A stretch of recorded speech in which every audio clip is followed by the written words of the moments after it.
this for scary? By age 50, up to half of you could experience thinning hair. Not talking about full-blown balding, but more subtle thinning, like your part gets a little wider, your scalp gets so you can sort of see it despite the hair. So today, I've got thinning hair breakthroughs and instant hair makeovers so you can say goodbye to thinning hair for good. And here with me is the latest information on the topic, dermatologist Dr. DrEngleman. Thank you for being here. Thank you. So before we get to the solutions, what are the tips you can give for women to figure out if they're at risk so they can start to act a little earlier? So one of the good things that I tell my patients is look at your female relatives. If your aunt or your mother or your grandmother has thinning hair starting earlier, the likelihood is you will too. So patients always ask me, when do I know, when do I start to worry about hair thinning? The second you see it is the answer. Because by the time that we notice that our hair is thinning, we've already lost 30 to 40% of our hair density. Wow. So it's really not perceptible until we've lost that much. So the reality is, as soon as you note it, it's time to do something about it. All right, so you figured it out, you looked at your relatives, looked in the mirror, something settles off. There's an FDA-approved drug for women called minoxidil. Right. So teach us about it. Okay, so that was approved in the male strength, 5% minoxidil, 2 years ago. And so we've been using it forever as dermatologists, but it's a little known fact that you need the male strength, the 5% minoxidil, in order to really help enhance hair growth. And so this is readily available. It's over the counter.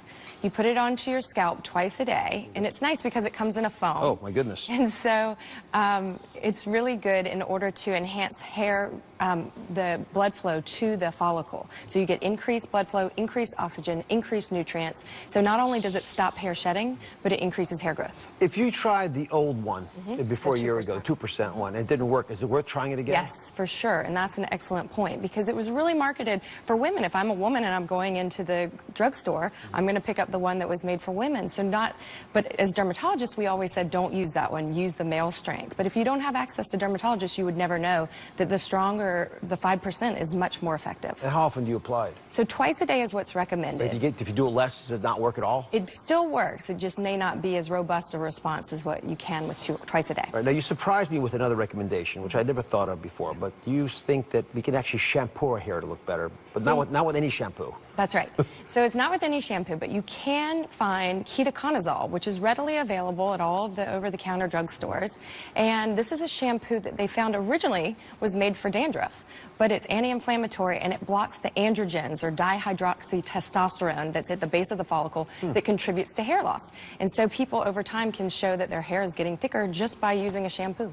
That's a pretty good deal. So you buy regular dandruff shampoo with ketoconazole in it. Again, twice a day like the minoxidil? No, just 3 to 4 times a week is all you need. And you'll see over about a 3-month period. It's not an overnight success, but really little is. We have to wait for the hair cycle to actually see that we're seeing increased hair density. Let's go meet Rolanda. She's been waiting back there patiently for us. Okay. Now, Rolanda has been actually using minoxidil, is that correct? Yes. Oh, thanks for being on the show. Thank you. So tell me, first of all, your hair looks beautiful. Thank you. So whatever you're doing is working. So yeah. When did you start? How often do you use the minoxidil? Any problems, etc.? When I first started, it was early last year, 2016, and I would put some in my fingers every night and massage on my scalp. And then after that, I would just wash my hands, and that's it. And it was really powerful because one time I got it on my face, like right here, and it started to grow hair. So I had like your face? 5 o'clock shadow, yeah. So just on one part of your face? It was just here because I got my over here one time. So then after that, I made sure that didn't happen again. But I saw results within like a month. And then after like 3 months, I stopped. But then as soon as I stopped, the hair fell out. So then I started using it again. And we're using it, I'm sorry, once a day or twice a day? Once a day. But should she use it twice or not? Ideally, but a lot of females only want to use it once a day because we don't want to go through the whole grooming process every day. And you'd massage it into your scalp? Yeah, like right around here. That's where I had the problem. So you only put it in the front area because that's where your issues were. There, exactly. That makes sense. They have to use as much. Yeah, exactly. You didn't get hair on your fingers? No, because I made sure I washed my hands, so no werewolf.